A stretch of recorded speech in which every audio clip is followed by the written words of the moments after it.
भगवान सोमनाथ का मंदिर जो बना, और सब तक सरदार पटेल हमारे बीच में नहीं रहे, और उसका जो लोकार्पण हुआ उसमें पहले राष्ट्रपति राजेंद्र प्रसाद गए थे।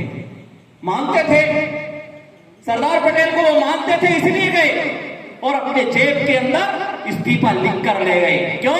क्योंकि नेहरू विरोध कर रहा था कि आपको नहीं जाना चाहिए, आप राष्ट्रपति हो।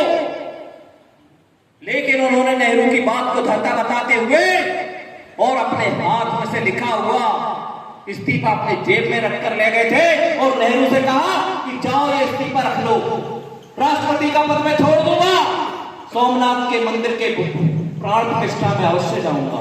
आप जाओगे तो वहां पर तो पहले राष्ट्रपति राजेंद्र प्रसाद जी का नाम लिखा हुआ देखोगे। क्यों? क्योंकि ये प्रेरणा उनको सरदार पटेल से मिली थी। और सरदार पटेल जो थे, जो निर्णय करते थे, उनका शरीर तो कोई वज्र का था नहीं, लोहे का था नहीं, लेकिन इतने कठोर मन के थे, इतने वज्र जैसे कठोर थे कि जो तय कर लेते थे उस काम को हर हाल में पूरा करते थे। और ऐसा ही सोमनाथ का मंदिर का जो निर्माण का जो कार्य उन्होंने हाथ में लिया था, यही बताता है कि उन्होंने जो निर्णय किया है उसे वो हर हाल में पूरा करेंगे।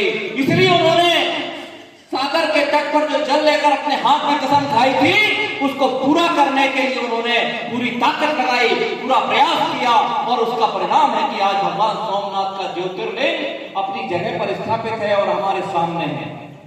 नहीं तो शायद राम मंदिर के लिए जैसा संघर्ष हुआ ऐसा सोमनाथ के लिए भी करना पड़ता, जैसा अभी काशी के लिए करना पड़ेगा, जैसा अभी मथुरा के लिए करना पड़ेगा।